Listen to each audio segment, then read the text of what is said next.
Sir నమస్కారం sir. నమస్తే అండి. సార్ రామ్ గోపాల్ వర్మ గారు ఇప్పుడు మీడియాకి కౌంటర్ ఇచ్చే పనిలో ప్రయత్నం చేస్తున్నారు సార్. అంటే కొన్ని ఛానళ్ల పైన ఆయన పరువు నష్టం దావా వేస్తారు. అంటే ఆయన అరెస్ట్ విషయంలో ఆ స్పెక్యులేషన్ స్టోరీస్ అల్లడం కానివ్వండి, లేకుంటే ఆ విషయాలు కానివ్వండి, లేకుంటే ఇప్పుడు fibre net AP fibre net ద్వారా ఆయన 2 కోట్లు తీసుకున్నారని చెప్పేసి ఆరోపణలు కూడా ప్రచారం చేస్తున్నారని చెప్పేసి పరువు నష్టం దావా వేశారు. కొన్ని ఛానల్ పేర్లు కూడా మెన్షన్ చేశారు. మరి ఇప్పుడు ఆర్జీవీ చేస్తున్న ఈ మీడియా పైన యుద్ధాన్ని ఏ విధంగా చూడొచ్చు అంటారు సార్? మీరేం చెప్తారు? అంటే ఆర్జీవీని టార్గెట్ చేస్తూ దాడి జరిగిన మాట వాస్తవం. ఉదాహరణకి ఇప్పుడు ఈ ఫైబర్ నెట్ నుంచి ఆయనకు డబ్బులు వచ్చాయి. ఆయనకు కాదు, స్ట్రైట్గా ఒక కంపెనీకి, ఆర్వీ అనేటువంటి ఒక కంపెనీకి డబ్బులు వచ్చాయి, అది ఆర్జీవీది అనేది ఒక వార్తని విపరీతంగా హైలైట్ చేసి వర్మ అడ్డంగా దొరికాడు, ఇలాంటివి పెట్టి విపరీతంగా ప్రచారం చేశారు.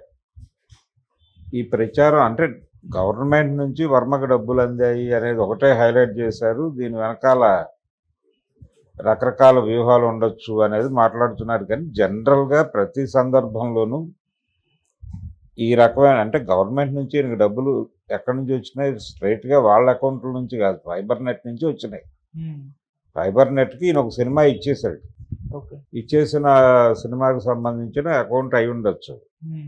ఆయనకు తిరిగి డబ్బులు ఇచ్చి ఉంటారు. ఈయన సినిమా తీసి ఊరికనే వాళ్ళకి ఇవ్వడు కదా, ఏదో ఒక రేటుకి బేరం జరిగి ఉంటుంది, వాళ్ళు కొనుక్కుని ఉంటారు, పెట్టుకుని ఉంటారు.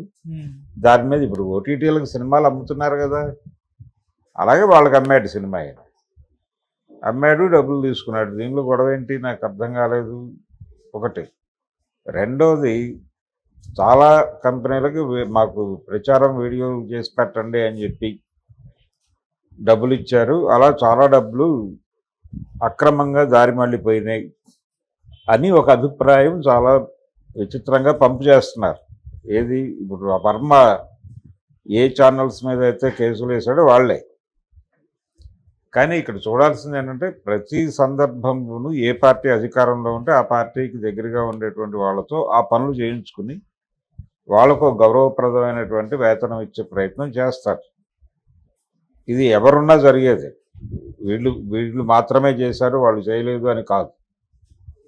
ఇప్పుడు తెలుగుదేశం మెప్పు కోసం సినిమాలు తీసిన వాళ్ళు ఉన్నారు కదా, అలాగే వాళ్ళ మెప్పు కోసం సినిమాలు తీసిన వాళ్ళు ఉన్నారు. యాత్ర 2 ఆ సినిమాకి స్ట్రైట్గా డబ్బులు పెట్టుబడే ప్రభుత్వం నుంచి పెట్టించారు అనేటువంటి ఒక వార్త కూడా ఎస్టాబ్లిష్ అయ్యి ఉంది. దానికి సంబంధించి ఆ నిర్మాతలు వాళ్ళు మాట్లాడతారు, ఇది నిజంగా గవర్నమెంట్ స్పాన్సర్డ్ ప్రోగ్రామా?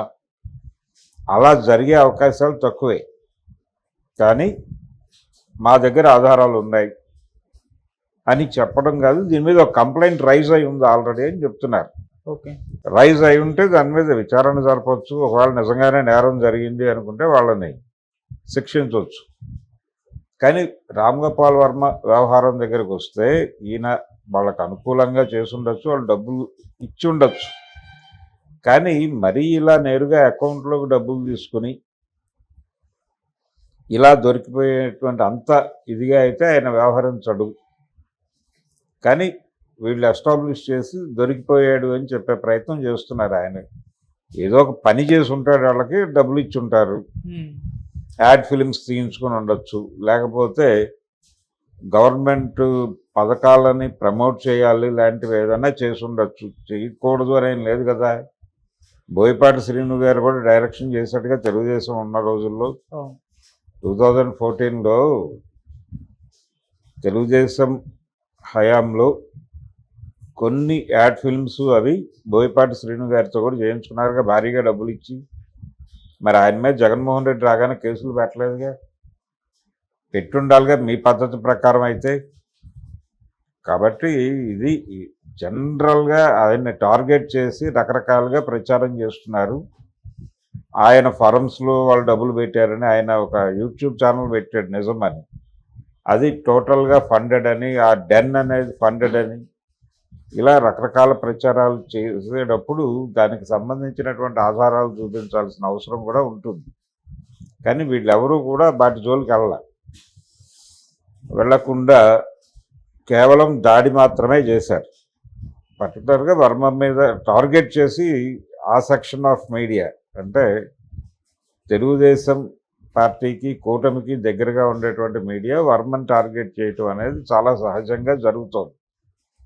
అలాగే ఆయన అరెస్ట్ వారెంటే లేకుండా, అరెస్ట్ వారెంటు లేదు, జస్ట్ ఆయనకి విచారణకి రమ్మని నోటీసులు సర్వ్ చేసే అధికారం మాత్రమే ఉన్నటువంటి పోలీసులు ఆయనకు నోటీసు సర్వ్ చేయడానికి ప్రయత్నాలు చేసినప్పుడు ఆయన అది తీసుకునే పరిస్థితుల్లో లేనప్పుడు అరెస్ట్ అయిపోయాడు అనే పద్ధతిలో వార్తలు సర్క్యులేట్ చేశారు కదా. అరెస్ట్ అయిపోయాడు, ఇంకేముంది, పరారైపోయాడు, ప్రకాష్ రాజ్ ఫామ్ హౌస్లో దాక్కున్నాడు, లేకపోతే అక్కడికి కేరళ వెళ్ళిపోయాడు, మోహన్ లాల్ దగ్గర దాక్కున్నాడు, ఇవన్నీ చెప్పారు కదా, ఇవన్నీ రాశారు కదా, మాట్లాడారు కదా. ఆయన అజ్ఞాతంలో ఉన్నాడు అని చెప్పారు కదా. అరెస్ట్ వారెంట్ లేకుండానే ఇంత వార్తలు ఆయన మీద సర్క్యులేట్ చేసిన వాళ్ళు డెఫినెట్గా ఆయన పరువు తీసినట్టే కదా. అందుకని ఆయన వాళ్ళని టార్గెట్ చేస్తూ కేసులు పెట్టాడు. తప్పేం లేదు దీనిలో.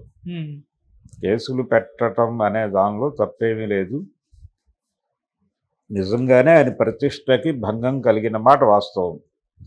ఇది నేను చాలా మళ్ళీ చెప్తున్నాను, అరెస్ట్ వారెంట్ కూడా లేకుండా అరెస్ట్ అయిపోయాడు అని కథనాలు రాయటం, బాధ్యతాయుతమైనటువంటి ప్రధాన స్రవంతి మీడియా పని చేయటం అనేది తప్పు. సోషల్ మీడియాలో కొన్ని యూట్యూబ్ ఛానల్స్, వెబ్సైట్లో ఏదో రాసినాయి అంటే వేరు. ప్రధాన స్రవంతి మీడియాలో బాధ్యతాయుతమైనటువంటి స్థానాల్లో ఉన్న వాళ్ళు కూడా ఇలాంటి పనులు చేయటం అనే దాని మీద ఎవరో ఒకళ్ళు దాడి చేయాలి ఎక్కడో నుంచో.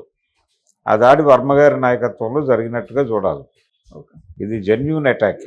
అంటే వర్మ గారి ప్రతిష్టకు భంగం కలిగింది ఓకే సార్. అంటే ఆయన కూడా ఇతరుల ప్రతిష్టకు భంగం కలిగే విధంగా పోస్టులు పెట్టారు, ట్వీట్లు చేశారు, ఫోటోలు మార్పింగ్ చేశారు కదా. ఆయన మార్పింగ్ చేశాడా, ఫోటోలు పెట్టాడా అనేది 2-3 మీమ్స్ ఏవో చేశాడు. ఆయన మీమ్ కల్చర్ ఉంది కాబట్టి చేశాడు. అది ఎవరికైనా గాయపరిచుంటే ఆయనే చెప్పాడు కదా, నేను పెట్టిన వాళ్ళు గాయపడి ఉంటే కేసులు పెట్టుకోవచ్చు అని.